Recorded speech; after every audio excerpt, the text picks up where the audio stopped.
Tu es plus grand que ce que l'on dit. Tu es plus grand que ce que l'on dit. Tu es excellent. Tu es merveilleux. Tu es plus grand que ce que l'on dit. Oui, tu es excellent. Tu es merveilleux. Tu es plus grand que ce que l'on dit. Tu es plus grand que ce que l'on dit. Tu es plus grand que ce que l'on dit. Tu es plus grand que ce que l'on dit. Tu es plus grand que ce que l'on dit. Tu es excellent. Tu es merveilleux. Tu es plus grand que ce que l'on dit. Seigneur, tu es excellent, tu es merveilleux, tu es plus grand que ce que l'on dit. Seigneur Jésus, nous te bénissons et nous te magnifions. Toi qui es mort sur la croix pour nos péchés, merci pour l'œuvre totale que tu as accomplie sur la croix. Tu nous as rachetés par ton sang précieux. Tu as brisé les murs d'inimitié. Nous qui étions autrefois étrangers, par ton sang, tu as fait de nous aujourd'hui les enfants d'Abraham. À toi la gloire, à toi le règne, à toi l'autorité et la domination. Parce que Seigneur, nous sommes aujourd'hui ton peuple, le troupeau de ton pâturage. Nous voici rassemblés à tes pieds, comme un mari qui avait choisi la bonne part, celle de s'asseoir au pied du Seigneur, pour écouter sa parole. Seigneur, abreuve-nous maintenant, nourris-nous, comble-nous de ta grâce, ôte les écailles de nos yeux, délivre-nous de l'aveuglement spirituel et communique-nous, Seigneur, tes révélations. Que notre cœur puisse saisir pleinement la plénitude, Seigneur, de ce que tu as préparé pour nous. Car ta parole, c'est la vie. C'est ta parole qui donne la paix. C'est ta parole qui guérit. Dieu travaille par sa parole. Seigneur, merci pour ce privilège que nous avons d'être rassemblés en ce moment pour recevoir ta parole. Que le Saint-Esprit parle, que le Saint-Esprit nous éclaire, que ton Esprit Saint du haut des cieux, Seigneur, ôte nos yeux, ôte les écailles de nos yeux et nous comble, Seigneur, de la plénitude de ta révélation. Au nom de ton Fils Jésus-Christ. Amen. Amen. Amen. Bien-aimé, notre méditation a pour thème Dieu se révèle dans la simplicité. Dieu se révèle dans la simplicité. Notre Dieu n'est pas comme les idoles. Les dieux faits de main d'homme ont un chemin très compliqué. La procédure pour les atteindre est tellement difficile, il y a tellement d'obstacles, il y a tellement de problèmes et c'est parfois une élite, c'est parfois quelques gens particuliers qui peuvent les atteindre. Mais le Dieu créateur du ciel et de la terre, notre Seigneur est unique en son genre. Pourquoi? Parce que il se révèle dans la simplicité. Qu'est-ce que j'entends par révélation? La révélation divine, c'est l'action par laquelle Dieu se fait connaître aux êtres humains. C'est-à-dire que le Seigneur nous communique sa volonté et nous offre le salut gratuitement. C'est ça que j'entends par la révélation divine. Et qu'est-ce que j'entends ici par simplicité? La simplicité, c'est la qualité de ce qui est clair, c'est naturel, c'est facile à comprendre, c'est sans complication, il n'y a pas de faux semblants, c'est ça. Donc ça se manifeste à travers le fait d'aller à l'essentiel. Il n'y a pas de prétention, il n'y a pas vraiment d'embarrasser, de déranger les gens. Non, la simplicité, c'est le caractère de ce qui est peu compliqué. C'est facile à comprendre, c'est facile à exécuter, c'est facile à pratiquer. Alléluia. Amen. Et c'est pour ça qu'il dit que notre Dieu est unique en son genre. Notre Dieu est particulier. Parce que les gens se disaient que bon, comme c'est lui le créateur de l'univers, certainement, pour aller à lui, il doit avoir un chemin compliqué, difficile. Ce n'est que quelques érudits, quelques savants, quelques grands intellectuels. Non, notre Dieu a mis le salut à la portée de tout être humain. Alléluia. Amen. Donc toute personne peut comprendre la parole de Dieu. Le nécessaire qu'il faut pour accéder au salut est au niveau de l'être humain le plus, je ne sais pas comment dire. Donc, Dieu se révèle dans cette simplicité-là, loin de l'orgueil des hommes, de la prétention, que personne ne frappe la poitrine, que bon, si j'ai pu entrer en relation avec Dieu, c'est parce que je suis exceptionnel. Non, non, non, non. Dans Jean, l'évangile de Jean, chapitre 3, verset 16, la parole de Dieu dit clairement, car Dieu a tant aimé le monde qu'il a donné son Fils unique, il s'agit de Jésus-Christ, afin que quiconque croit en lui ne périsse point, mais qu'il ait la vie éternelle. Alléluia. Amen. Voilà le résumé de l'évangile. Et c'est de la bouche du Seigneur Jésus lui-même. C'est lui qui a dit dans son entretien avec Nicodème, la nuit, quand Nicodème est venu le rencontrer. Jésus n'a pas voulu, il a commencé à presser Jésus que tu es un docteur venu de Dieu, tu es cela.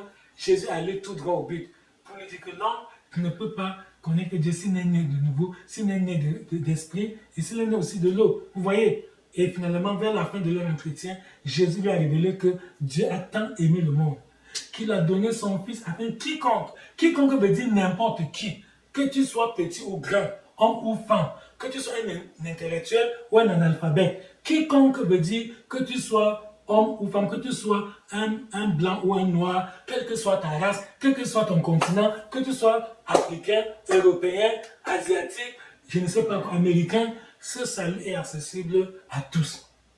C'est ça la base de notre méditation.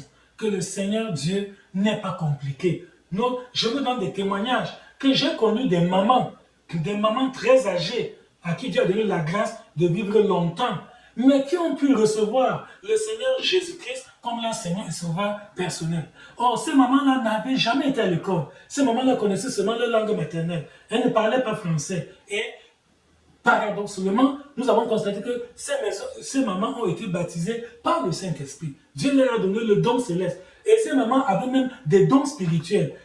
Il y a l'une vraiment très particulière qui, au cours d'une grande campagne d'évangélisation dans la ville de Konsamba, au Cameroun, elle imposait les mains aux malades. Et les malades étaient guéris. Une maman qui ne connaît pas lire la Bible, elle écoute seulement l'évangile qu'on a lu dans la Bible et on lui a expliqué. Elle croit de tout cœur et la puissance de Dieu se manifeste dans sa vie. Nous avons connu d'autres mamans pareilles qui, toujours des mamans illettrées, qui avaient des dons spirituels, elles prophétisaient et par elles, le Saint-Esprit révélait les secrets de cœur des hommes.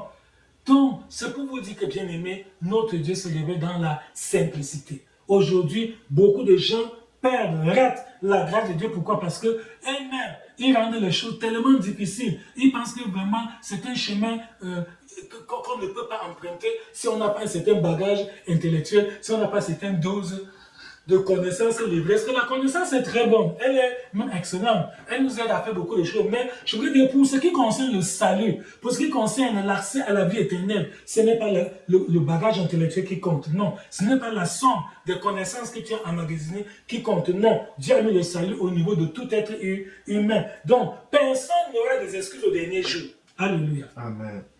Quand le Seigneur Jésus reviendra, tous nous allons comparaître devant lui. Nous serons jugés sur la même base. Pourquoi? Parce que personne ne pourra dire que Seigneur, si je n'ai pas cru, c'est parce que je ne savais ni lire ni écrire, je n'ai pas été à l'école, je n'ai pas beaucoup fréquenté, je n'étais pas un long crayon, comme on dit souvent dans notre milieu. Non, Seigneur, vraiment, je n'avais pas un niveau intellectuel suffisant pour comprendre ta parole. Non, chaque être humain est capable de lire l'évangile, chaque être humain est capable de le comprendre, même si tu ne sais pas lire. On peut le lire et te l'expliquer. Et si tu as le cœur simple, comme un petit enfant, les enfants ont un cœur très simple. Vous allez voir, un petit enfant vient de commettre une gaffe, tu l'as frappé, tu l'as corrigé, tu l'as réprimandé, tu l'as reproché sévèrement. Mais après quelques minutes, le même enfant revient vers toi pour t'embrasser, pour jouer avec toi, parce qu'il ne garde pas de rancune. Et dans Luc, l'évangile de Luc chapitre 18, verset 17, le Seigneur Jésus dit: je vous le dis en vérité, quiconque ne recevra pas le royaume de Dieu comme un petit enfant n'y entrera pas. C'est ça. Si tu ne reçois pas l'évangile avec le cœur d'un petit enfant, le cœur simple, si tu mets toujours les si par exemple, alors que la parole est claire, elle te montre que voici comment tu peux faire pour bâtir une bonne relation personnelle avec Dieu. C'est aussi simple que c'est terre à terre, c'est comme de l'eau à boire, c'est tout. Parce qu'il n'y a qu'une seule chose qui sépare l'homme de Dieu, c'est le péché. Donc si le contentieux du péché est réglé, le reste est facile. Le reste, nous enrichons intellectuellement, nous apprenons pour encore mieux comprendre. Mais ce n'est pas que si quelqu'un n'a pas toutes ces connaissances, là, il ne connaît pas l'hébreu et le grec, les langues originales de la Bible, s'il n'a pas fait la théologie, s'il n'a pas appris ceci et cela, il ne peut pas être sauvé. Non, le salut est accessible à tous. Le salut est au niveau de tout le monde. Notre Dieu se révèle dans la simplicité. Aujourd'hui, beaucoup de gens passent très loin du plan de Dieu. Les gens ratent le plan de Dieu pour leur vie. Pourquoi? Parce qu'ils pensent que Dieu est un homme. Ils se disent, comme nous les hommes, nous sommes trop compliqués, nous avons trop de problèmes, Dieu est aussi comme nous. Non, c'est de l'anthropomorphisme. Dieu n'est pas un homme. Ne prêtons pas au Seigneur les sentiments humains. Le Seigneur n'a pas tous les clichés parce que nous, avec notre société moderne, nous avons déjà beaucoup de théories, on a déjà tellement de préjugés dans nos cœurs, on a des idées préconçues, on a déjà arrangé que ça doit être comme ça, si ce n'est pas ça, c'est ça. Et à cause de ça, nous sommes embrouillés. Tous les jours, nous donnons de la peine, nous nous détruisons, nous compliquons la tâche nous-mêmes. Alléluia. Amen. Donc, retenons que Dieu se révèle dans la simplicité. Il en est de même pour l'exaucement de la prière. J'ai déjà parlé du salut, que le salut est à la portée de tout le monde. Le salut, même un illettré peut croire, même un pauvre, même quelqu'un qui n'est pas, je ne sais pas, qui n'a pas certains atouts exceptionnels. Tu peux donner ta vie à Jésus. Tu peux le recevoir comme ton Seigneur et Sauveur personnel. Et tu peux le servir sans avoir tous les atouts, sans avoir tous les privilèges, sans avoir toutes les qualités dont se prévalent d'autres êtres humains. Dieu te recevra. Parce que Dieu veut que tous les hommes, c'est dans 1 Timothée, chapitre 2, verset 6, il dit que, car Dieu veut que tous les hommes soient sauvés et parviennent à la connaissance de la vérité. Alléluia. Amen. Donc le salut est accessible à tous. Même toi, même moi, chacun de nous peut être sauvé. Tout dépend de toi. La décision de ton sort est entre tes mains. Ce n'est pas quelqu'un d'autre qui peut décider pour toi. Même si ta famille te persécute, même si les tiens, tes amis te détestent, te rejettent parce que tu as cru à l'évangile, cela ne t'empêche pas de garder une bonne relation personnelle avec Dieu. Non, ça ne t'empêche pas de grandir dans ton intimité avec Dieu. Non, tu peux servir le Seigneur. Nous avons vu dans la parole de Dieu, les gens qui ont été persécutés, qui ont été jetés au lion, dans la fosse au lion comme Daniel, ça ne va pas empêcher de garder la crainte de Dieu. Ces 3 amis ont été jetés dans une fournaise ardente qui pouvait les brûler. Ils n'ont pas renoncé à la foi à cause de ça. Joseph en Égypte a refusé de compromettre sa foi avec la femme de Potiphar, son patron. Et bien qu'on l'ait jeté en prison injustement, Joseph a gardé la foi. Donc tous les prétextes que les hommes donnent aujourd'hui, si je ne donne pas bien à Jésus, c'est parce qu'il fait très chaud, c'est parce qu'il fait très froid, c'est parce qu'il y a ceci, je n'ai pas l'argent, je n'ai pas... Non, le salut est accessible à tous. Ton sort dépend de toi. C'est-à-dire que ta vie éternelle est entre tes mains. C'est toi qui peux la prendre ou la rejeter. Dieu a fait tout ce qu'il fallait.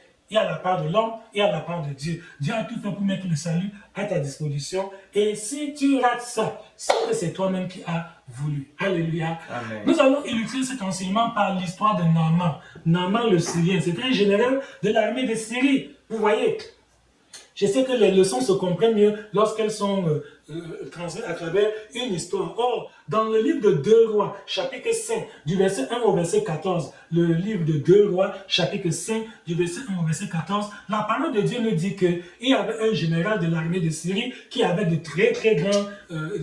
très grands exploits à la guerre et il est tombé malade. Il était lépreux, une maladie très honteuse. Mais il est arrivé que pendant la guerre où Naaman se distinguait, l'armée du roi de Syrie avait amené captive une petite fille du pays d'Israël. On ne connaît même pas son nom. Une fille anonyme comme ça. La Bible ne nous dit même pas quel est son nom. Et cette petite fille a été prise comme esclave dans la maison de Naaman. Elle était au service de la femme de l'épouse de Naaman, le général. Et c'est elle, cette petite enfant, qui a dit un jour à sa maîtresse que si mon Seigneur le général pouvait aller en Israël, le Seigneur, c'est que l'Éternel va le guérir de sa lèpre. Et la maman en a parlé à son époux qui a pris les dispositions nécessaires pour aller en Syrie. Je résume l'histoire en bref. Quand il est arrivé auprès du prophète Élisée en Syrie, il était comme nous aujourd'hui. Il avait trop d'idées préconçues dans la tête. Il avait déjà mis son schéma, ses clichés, que bon, je sais qu'un grand général comme moi, avec tous mes galons, avec toute mon escorte, avec toute ma délégation, avec vraiment tout mon honneur, quand je vais arriver, le prophète Élisée, sûrement, va sortir, il va m'accueillir avec tous les honneurs militaires, il va me donner vraiment tous les honneurs qui, comment dire, tous les honneurs qui sont à mon rang. Très bien. Les honneurs qui sont en mon rang, et après, il va prier, il va éteindre, il va faire une prière solennelle, une prière très forte, il va faire une prière vraiment extraordinaire, et au bout de la prière, il va imposer les mains sur le lépreux, et je serai guéri. Mais qu'est-ce qui est arrivé? Comme les voies de Dieu sont insondables, alléluia. Lorsque Naaman le Syrien est arrivé, justement avec son escorte et tout le reste, l'homme de Dieu, le prophète Élisée, est resté dans sa tente. Il n'est même pas sorti pour l'accueillir. Il a plutôt envoyé son serviteur pour aller lui dire que va te laver 7 fois dans le Jourdain et tu seras guéri. Quand le serviteur du prophète Élisée a transmis cette nouvelle à Naaman, Naaman était en courroux, fâché. Il était tellement emporté, si bien qu'il a fait demi-tour pour rentrer dans son pays. Parce qu'il s'est dit, je ne crois, il dit, mais quel est ce mépris, quelle est cette insolence? Est-ce que c'est à qui il a affaire? Je ne suis pas n'importe qui, je suis quand même un officier supérieur de l'armée du roi de Syrie. J'ai fait des exploits à la guerre. Il entend une grande autorité militaire comme moi est venu. Ils ne sont même pas me donner les honneurs dus à mon rang. Ils ne sont même pas, et ils m'envoient juste un simple serviteur messager, un sangalant, quelqu'un qui n'a aucune référence pour venir me donner des ordres, moi, comment? Et il a même dit que, mais, il me dit d'aller me plonger dans le Jourdain 7 fois. Est-ce qu'il croit que nous manquons de fleuves chez nous? Nous, on a des grands fleuves qui dépassent le Jourdain, comme la maman et le papa. On a des grands fleuves où je trouve c'est juste une question d'aller à la plage, au bord du fleuve, se laver et être libéré. Mais j'aurais fait ça chez moi. Cet homme me prend pour qui? Ça, c'est un fou. Ou bien il me prend pour un fou. Il était courroucé, il était dans tous ses états. Pourquoi? À cause des préjugés. Il a failli de peu qu'il rate sa guérison à cause de ses idées préconçues. Et pourtant, c'est ce qui arrive aujourd'hui. Beaucoup d'entre nous prient, nous jeûnons beaucoup, mais après, rien ne change. Pourquoi? Parce que même avant d'aller en prière, nous avons déjà des clichés, on a déjà des schémas dans nos têtes, on a déjà des idées préconçues, on a déjà des préjugés, on a déjà dit que bon, comme j'ai pris là, Dieu va faire comme ça, il va passer comme ça, avant de faire ceci, avant de faire cela. Oh, tu ne peux pas mathématiser Dieu. Tu ne peux pas enfermer Dieu dans une boîte. Dieu est omnipotent, omniprésent et omniscient. Il est le créateur de l'univers. Dieu est souverain dans ses décisions. Même s'il agit avec une autre personne d'une manière, il est libre d'agir avec une autre personne d'une manière différente. Dieu n'est pas obligé qu'il va agir avec tout le monde de la même manière. Non. Voilà ce qui se passe aujourd'hui. Que beaucoup en allant devant Dieu disent que comme il a fait comme ça avec tes serviteurs, obligatoirement, moi-même je sais que c'est comme ça que Dieu doit faire avec moi. Non. Dieu est souverain dans ses décisions, mes bien-aimés. La manière dont Dieu a utilisé l'apôtre Pierre n'est pas la même dont Dieu a utilisé l'apôtre Paul. Encore moins l'apôtre Jean et les autres. Tous étaient des apôtres du Seigneur. Mais l'Éternel, selon sa volonté souveraine, les a utilisés comme des instruments, comme des vases d'honneur pour démontrer sa gloire dans leur génération. Que ce préjugé te quitte au nom de Jésus. Amen. Que ce message te délivre des clichés, de tout ce que la religion a fabriqué. Si bien qu'on véhicule ça partout, on répand ça partout. Et tout le monde croit que ce n'est que comme ça que Dieu peut agir. Non. Le Seigneur Jésus a dit à ses disciples que si vous croyez en moi, vous ferez les œuvres que je fais, vous en ferez de plus grandes. Donc si on va essayer de qui fait une œuvre aujourd'hui que Jésus n'a pas fait durant ses 3 ans, 6 mois de ministère terrestre, beaucoup vont dire qu'il est dans la déviation. Beaucoup vont dire que non, c'est un féticheur, c'est un spirit, c'est un magicien, ce n'est pas un... Et pourtant, c'est écrit dans notre propre Bible que ceux qui croient en moi, ils feront les œuvres que je fais. Et ils en feront de plus grandes. Déjà, la Bible dit dans Jean, chapitre 21, vers la fin que on n'a pas écrit dans la Bible tout ce que Jésus a fait. Que si on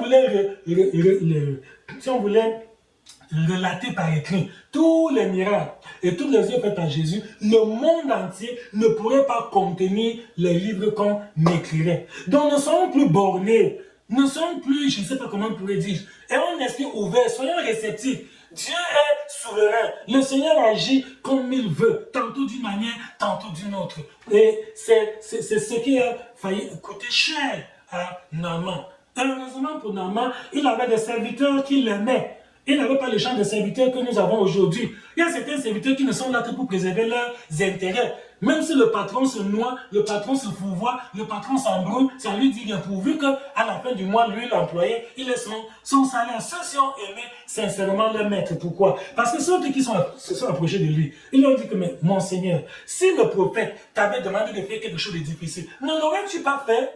Mais appliquons-en maintenant, il te demande quelque chose de très simple. Va te plonger 7 fois dans l'eau du Jourdain et tu seras plus. Tu refuses pourquoi?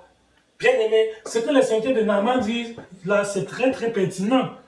Il y a des hommes, ici dehors, qui font des pactes avec les mauvais esprits pour obtenir les biens de la terre, les choses passagères de ce monde.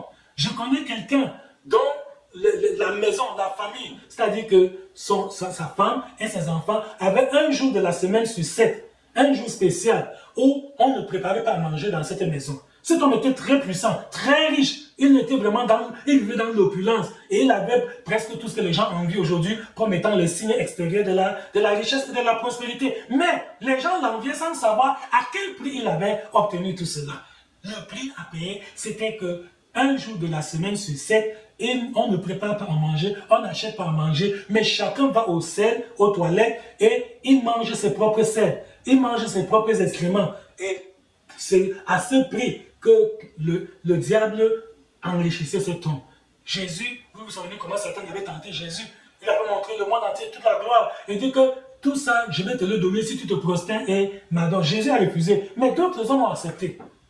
Il y en a qui ont déjà appris l'histoire d'une femme de grande renommée qui un jour est entrée dans sa propre voiture, une grande limousine, une voiture luxueuse, et les gens que les gens envient aujourd'hui. Elle a conduit la voiture jusqu'à un carrefour populaire où il y avait beaucoup de monde. Elle est sortie de la voiture nue, comme elle est née, nue comme elle est sortie du sein maternel, nue dans la tenue d'Adam et Ève. Elle s'est promenée là pendant un certain nombre de temps, selon les recommandations que les sorciers ou les marabouts, je ne sais pas, les vampires, je ne sais pas dans quelle secte pernicieuse elle était entrée. Donc, elle a accompli le temps et les distances que ces méchants esprits lui avaient imposées. Et après, pendant que les gens criaient, les gens étaient scandalisés, pendant que les gens étaient encore sous les mois, elle est entrée dans sa voiture, elle a démarré, elle est repartie. Et c'est comme ça que vous voyez ce genre de femmes avec vraiment des biens, avec des richesses incroyables, vous les voyez, avec un pouvoir, etc. Il n'y a rien pour rien sur cette terre. Je ne dis pas, je ne voudrais pas me faire mal comprendre, non, ne me méprenez pas. Pardon. Je ne dis pas qu'il n'y a pas des hommes qui ont travaillé honnêtement pour avoir les richesses. Il y en a, mais d'autres, en cherchant des raccourcis, ceux qui n'ont pas voulu travailler, ceux qui sont les partisans du moindre effort, qui aiment toujours obtenir les choses facilement, c'est à ceux-là que le diable impose des conditions terribles. Un autre, on dit qu'on lui a demandé d'aller prendre sa mère comme son épouse. Et il est allé effectivement coucher avec sa mère, sa propre mère biologique, pour avoir le pouvoir, pour avoir la puissance, pour avoir l'argent, pour avoir l'influence, pour avoir les richesses. Donc, il y a des gens qui font des choses plus difficiles que ce que Élisée a demandé à Naaman de faire, simplement de jeter 7 fois dans l'eau du Jourdain. Heureusement pour Naaman, il était humble, parce qu'à la fin, il a écouté le conseil de ses serviteurs, il est rentré se plonger 7 fois dans l'eau, et l'eau du Jourdain, bien sûr. Et il a été complètement guéri. Que cette obéissance soit notre partage au nom de Jésus. Amen. Que chacun d'entre nous se soumette aux exigences de Dieu au nom de Jésus. C'est ça qui bloque nos prières. C'est à cause de ça que beaucoup de nos intercessions sont sans lendemain. On ne voit pas la suite. Pourquoi? Parce que nous sommes trop compliqués. Nous aimons les choses difficiles. Nous aimons les choses où tu vas frapper la porte. Vraiment, ce n'était pas facile. Hein? C'est parce que je suis très fort, je suis exceptionnel. C'est pour ça que j'ai fait ceci, c'est pour ça que j'ai pu faire cela. Non, tu vas passer à côté de la grâce de Dieu. Pourquoi? Parce que tu n'aimes pas la simplicité. Regardons le cas d'Abraham. Abraham était un serviteur de Dieu. Et il avait un problème pour lequel il priait depuis longtemps avec son épouse Sarah.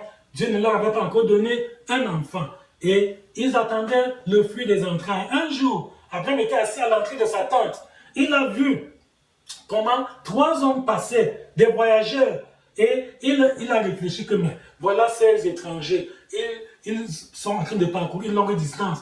Et ils sont fatigués. Il a couru devant eux, les supplier de venir dans sa maison. Il leur a offert l'hospitalité. Lui-même s'est associé à son épouse pour leur apprêter à manger, leur servir à manger. Et à la fin, quand les 3 hommes se levaient pour partir, ils lui ont révélé un secret. Alléluia. Amen. Donc Abraham, en exerçant l'hospitalité envers ces 3 hommes, ne savait pas qu'il accueillait les anges de Dieu. Mon frère et ma soeur, combien d'anges de Dieu sont passés devant toi et tu as été indifférent parce que tu vis dans des calculs. Toi, tu fais tout avec calcul. Ça veut dire que là où tu vois que tu n'as pas un profit immédiat, un profit concret, là. Toi, tu vis dans le présent. Tu ne connais pas que le Seigneur a des voies insondables. Si Abraham raisonnait comme toi, combien de fois tu as vu des nécessités que tu pouvais secourir et tu as fermé l'œil, tu as fait comme si tu ne les as pas vues et tu as continué. Si Abraham avait fait comme ça, il n'aurait pas eu l'enfant Isaac. C'est donc l'un de ces 3 hommes qui lui a dit au moment de partir qu'à cette époque, l'année prochaine, quand je reviendrai ici, ta femme Sarah aura un fils. Bien nommé, en exerçant l'hospitalité, quelque chose de très sain, terre à terre. quelque chose, n'importe qui peut faire. Abraham a obtenu l'accomplissement de la promesse de Dieu dans sa vie. Je prie que la même grâce soit ton partage au nom de Jésus. Que la même simplicité te caractérise au nom de Jésus. Et un cœur ouvert, un cœur que soit comme un petit enfant. Et tu vas voir les merveilles de Dieu qui vont pleuvoir dans ta vie. Beaucoup de bénédictions que tu attends depuis. C'est un enfant qu'Abraham a attendu pendant 25 ans. Après 25 ans d'attente, il a fallu ce dernier élément déclencheur. Exercer l'hospitalité. Il a fallu qu'il fasse le bien d'une manière désintéressée. En offrant à manger à ses hommes, il n'avait même pas l'idée de l'enfant dans la tête. Non, il faisait seulement aussi le bien, comme tout être humain doit le faire. Que cette hospitalité te caractérise au nom de Jésus. Amen. Malgré tous les malgré ce que aujourd'hui les gens disent qu'il y a l'insécurité, il y a tout ça. Si tu le fais de bon cœur, par crainte de l'Éternel, tu verras comment Dieu va garantir ta sécurité, Dieu va te protéger et Dieu va te bénir au nom de Jésus. Amen. Nous voyons l'exemple. Un autre exemple biblique toujours de quelqu'un qui dans la simplicité de cœur a fait le bien et le Seigneur s'est souvenu de lui. Je parle de la femme Sunamite dans 2 Rois chapitre 4. À partir du verset 8 jusqu'au verset 37, c'était une femme qui habitait dans la ville de Sunem. Elle n'était pas l'unique habitante, il y avait beaucoup de femmes dans cette ville. Mais elle avait une bonne conscience. C'est elle seule qui a remarqué que le serviteur de Dieu, Élisée, qui vient en mission dans cette ville de Sunem tout le temps, il a un problème. Il lui manque un abri. Il n'a pas un lieu où il peut vraiment se reposer avant de bien faire sa mission et rentrer. Et c'est elle qui a suggéré à son époux que, mon chéri, j'aimerais que nous puissions faire quelque chose pour cet homme de Dieu. Je l'ai observé. J'ai vu que quand il vient ici, il n'a pas un abri, un lieu où il peut se reposer. Et faisons une chambre haute, construisons, meublons-la, équipons la chambre-là, pour que l'homme de Dieu, Élisée, quand il vient en mission ici à Sunem, qu'il ait un cadre quand même approprié, où il peut s'abriter avant de continuer sa mission. Son mari, heureusement, n'était pas orgueilleux, comme beaucoup d'hommes aujourd'hui, qui disent qu'une femme c'est qui, qu'est-ce qu'une femme peut me dire? Une femme connaît quoi? Il a été humble, il a reconnu que, vraiment, si c'est ça la bonne idée que tu as eu, faisons-le. Et ils l'ont fait. Un autre aurait dit que c'est moi le chef, c'est moi qui commande. Parce que beaucoup d'hommes ont mal compris l'idée de chef quand la Bible dit que, quand l'apôtre Paul dit que l'homme est le chef de la femme dans Ephésiens 5, 22, que le mari est le chef de la femme comme Christ est le chef de l'église. Chef ici ne veut pas dire un dictateur, un tyran. Non, chef veut dire le responsable, le principal concerné, celui qui va à ce que tout marche bien, que tout fonctionne, que tout marche, que tout évolue dans l'harmonie. Cet homme a accepté. Et après, il disait construire la chambre haute pour l'homme de Dieu Élisée. Lorsque Élisée est venu, il s'est abrité dans cette chambre, il s'est reposé, il a mangé. Et après, il a appelé son serviteur, lui demander qu'est-ce que nous pouvons faire à cette femme pour lui montrer pour lui témoigner notre gratitude, en signe de reconnaissance pour tout le bien qu'elle a fait pour nous. Et c'est Élisée, c'est son serviteur qui rappelle à Élisée qu'elle n'a pas d'enfant et son époux est déjà avancé en âge. Et l'homme de Dieu, Élisée, a appelé la femme Sunamite pour lui dire que, ok, à cette époque même, l'année prochaine, quand je reviendrai, tu vas embrasser un fils. Alléluia. Amen. Que l'Éternel ouvre pour toi les écluses des cieux au nom de Jésus. Amen. Que cette hospitalité, cette vie accueillante, soit ton partage. Ne te laisse pas entraîner par l'égoïsme, l'égocentrisme. Il y en a qui ont beaucoup, mais qui ne veulent pas partager. Alors Dieu t'a donné beaucoup pour que justement, tu puisses aussi prendre soin de tes frères et de tes sœurs. Mais beaucoup, aujourd'hui, peuvent laisser quelqu'un mourir à côté d'eux. Surtout là, ils savent qu'on ne va pas applaudir. Et ils vont aller faire des actions charitables, là où la télévision va filmer et montrer pour qu'ils aient de la gloire. Mais faire le bien de manière anonyme, beaucoup n'aiment pas ça. Beaucoup trouvent que vraiment c'est le gaspillage. Et pourtant, c'est ce qui a été le secret d'Abraham et Sarah. Ça a été le secret de la femme Sunamite. Ton problème, c'est que quand tu pries, tu as déjà mis dans ta tête que voici comment Dieu doit m'exaucer. C'est bien que si Dieu n'agit pas exactement comme toi tu penses, tu vas dire que non, je ne suis pas satisfait. Donc voilà deux cas, des gens qui ont prié. Et la réponse à leur prière est venue d'une manière inattendue. Le Seigneur a utilisé ses voies. Les voies de Dieu sont insondables. Dieu sait comment il a fait pour débloquer la situation. Je prie que Dieu débloque aussi tous les blocages qu'il y a dans ta vie au nom de Jésus. Mets-toi à l'autorité du Saint-Esprit. Laisse que la voix de Dieu, chaque fois que Dieu te parle dans ton cœur, ne résiste pas. Ne cherche pas des échappatoires. Ne te dérobe pas à l'injonction divine. Ne te laisse plus emporter par les faux raisonnements, comme la parole de Dieu nous le dit. Donc voici le moment favorable où il faut que chacun d'entre nous puisse priez avec un cœur ouvert, priez avec un cœur bien disposé, priez avec un cœur capable de recevoir tout ce que Dieu veut envisager dans ta vie. Vous voyez ce que Naaman avait dit. Naaman avait dit, je croyais que quand je vais arriver chez Élisée, il va sortir, il va... Donc, c'est la même chose qui bloque beaucoup de chrétiens aujourd'hui.